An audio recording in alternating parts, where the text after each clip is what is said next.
നിങ്ങളുടെ favourite shows ഇനി ഒരിക്കലും മിസ്സാവില്ല. ഇപ്പോൾ C5-ലൂടെ കാണും നിങ്ങളുടെ ഫേവറേറ്റ് ഷോ തികച്ചും സൗജന്യമായി. അല്ല, ഈ കുട്ടിയുടെ ഫോട്ടോ മാഡത്തിന്റെ കയ്യില്? മാഡത്തിന്റെ ബന്ധുവല്ലതാണോ ഈ കുട്ടി? അതൊക്കെ പറയാം.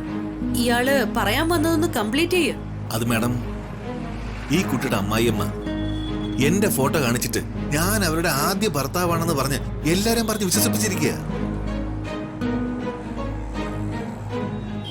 പക്ഷേ ഈ കുട്ടിയുടെ അമ്മായിയമ്മ പറഞ്ഞതിൽ സംശയം തോന്നി. അമ്മായിയമ്മ പറഞ്ഞത് പ്രകാരം അമ്മായിയമ്മയുടെ ആദ്യ ഭർത്താവ്, അതായത് ഞാൻ, മരിച്ചുപോയെന്ന. പക്ഷെ ഈ പെങ്കൊച്ച് എന്നെ എവിടെയോ വെച്ച് കണ്ടു. സംഗതി പൊളിഞ്ഞു. അമ്മായിയമ്മ പറഞ്ഞത് കള്ളമാണെന്ന് ബോധ്യപ്പെട്ടു. ഇപ്പൊ ആ കുട്ടിക്ക് ഈ സത്യം അവരുടെ ഭർത്താവിനെ പറഞ്ഞ് ബോധ്യപ്പെടുത്തണമെന്ന്.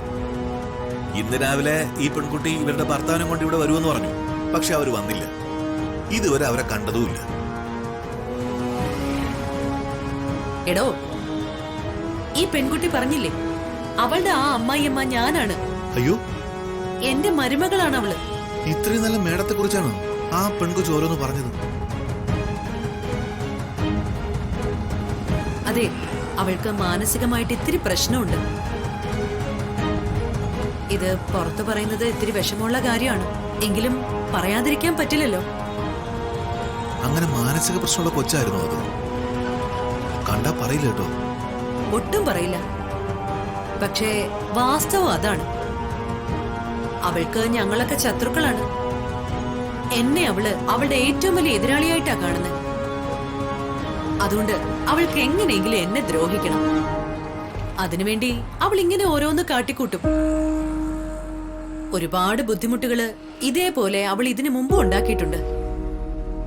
എന്റെ മോനും അതറിയാം, അല്ലടാ. പക്ഷേ എന്ത് ചെയ്യാൻ പറ്റും? സുഖമില്ലാത്ത കുട്ടിയായി പോയില്ലേ.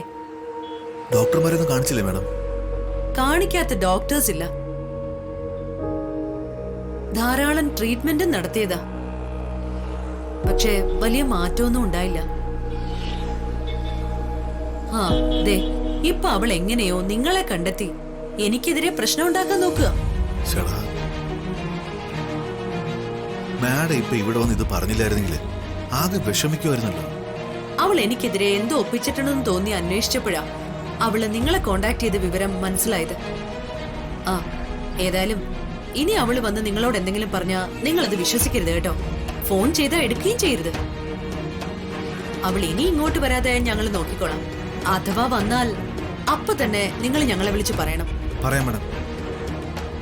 ഞാൻ അപ്പോഴേ വിചാരിച്ചു ജീവനോടിരിക്കുന്ന എന്റെ ഫോട്ടോ ആരെങ്കിലും ഇങ്ങനൊരു കാര്യത്തിന് ഉപയോഗിക്കുമെന്ന്. മാഡം സമാധാനമായിട്ടിരിക്കെ. ഞാൻ ഇനി ആ കൊച്ചു വിളിച്ച ഫോൺ എടുക്കില്ല. അഥവാ വന്ന ഞാൻ വേണ്ടതുപോലെ ചെയ്തോളാം. ഉറപ്പായി മാഡത്തെ അറിയിക്കുകയും ചെയ്യാം. ഏതായാലും ആ കുട്ടിക്ക് പെട്ടെന്ന് സുഖമാവട്ടെ. മാഡത്തിന്റെ ഫോൺ നമ്പറും തരൂ. നമ്പർ പറ.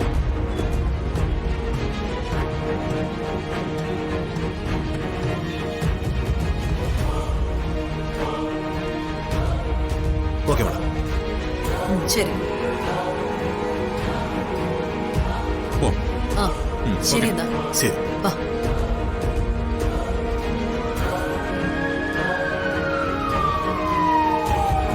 ചേച്ചി ചേച്ചി എത്ര സമർത്ഥമായ പാർവതി ഒരു മനോരോഗിയാണെന്ന് അയാളെ പറഞ്ഞ് വിശ്വസിപ്പിച്ചേ.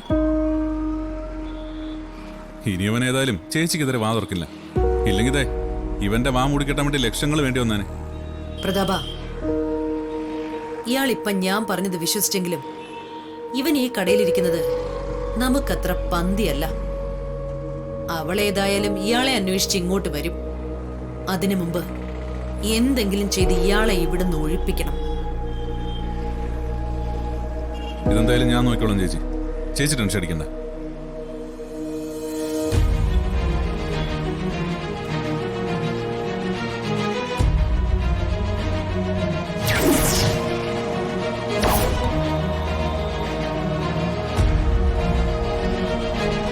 നമ്മളെ ഇല്ലായ്മ ചെയ്യാൻ ശ്രമിക്കുന്നവർ വളരെ ദൂരത്തൊന്നുമല്ല. അവർ നമ്മുടെ ഓരോ നീക്കങ്ങളും നിരീക്ഷിച്ചുകൊണ്ട് നമ്മുടെ അടുത്ത് തന്നെയുണ്ട്. അങ്ങനെയാ എന്റെ മനസ്സ് എന്നോട് പറയുന്നത്. ഇത് മറ്റാരും അല്ല വിശാൽ സർ. നിങ്ങൾ സ്വന്തം അമ്മയെ പോലെ കണ്ട് സ്നേഹിക്കുന്ന, ബഹുമാനിക്കുന്ന പ്രഭാവതി അമ്മയാണ്. അവരാണ് നമ്മളെ നശിപ്പിക്കാൻ ശ്രമിക്കുന്നത്. പാർവതി, നീ ഞാൻ പറഞ്ഞത് കേട്ടില്ലേ? ഞാൻ കേട്ടു സർ. ഞാൻ പറഞ്ഞത് കേട്ടിട്ട് തനിക്ക് എന്ത് തോന്നി? സാറിന്റെ ഈ സംശയം എനിക്കും ഉണ്ട് സർ. ആരായിരിക്കും നമ്മുടെ അരികിൽ മറഞ്ഞിരിക്കുന്ന ആ ശത്രു? ഏതായാലും ഇനി ചുറ്റിനും ഒരു ജാഗ്രത വേണം. ശത്രു ആരാണെന്ന് കണ്ടെത്തണം. നമുക്ക് കണ്ടെത്താം സർ. ഏതായാലും ഇപ്പൊ ഇതൊന്നും ചിന്തിച്ച് കൂടുതൽ അസ്വസ്ഥപ്പെടണ്ട. ആദ്യം ഈ മുറിവൊക്കെ ഒന്ന് ഭേദാവട്ടെ. പാർവതി, ആ ഗാർഗി, ഏതായാലും നിങ്ങൾ രണ്ടാളും കുറച്ച് ദിവസത്തേക്ക് റെസ്റ്റ് എടുക്കണം. പുറത്തേക്കൊന്നും പോണ്ട. നിങ്ങൾക്ക് എന്ത് ആവശ്യമുണ്ടെങ്കിലും എന്നോട് പറഞ്ഞാൽ മതി. ഇപ്പൊ നിങ്ങളെ ഫുഡ് കഴിക്കും.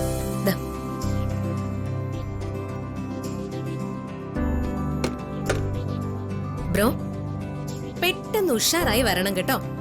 ഇതൊക്കെ വേഗം മാറും. ഞാൻ പ്രാർത്ഥിക്കാം. പാർവതി, നീ ബ്രോയ്ക്ക് ഫുഡ് എടുത്തു കൊടുക്ക്. ഞാൻ ഒന്ന് ചെല്ലട്ടെ. ശരി.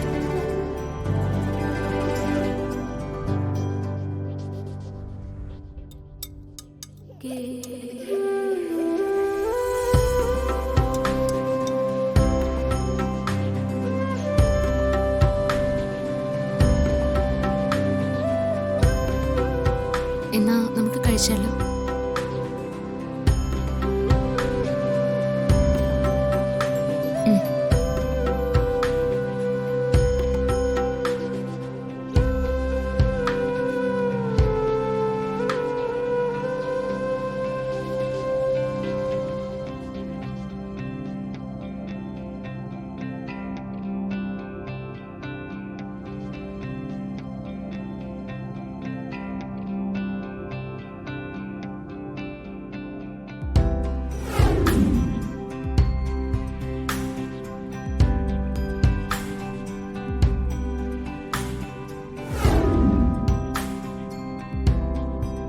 Vishal sir,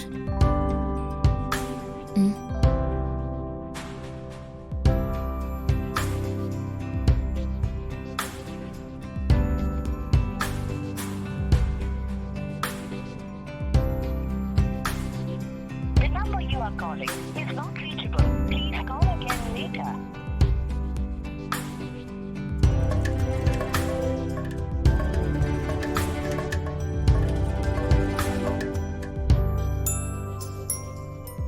The number you are calling is not reachable. Please call again later.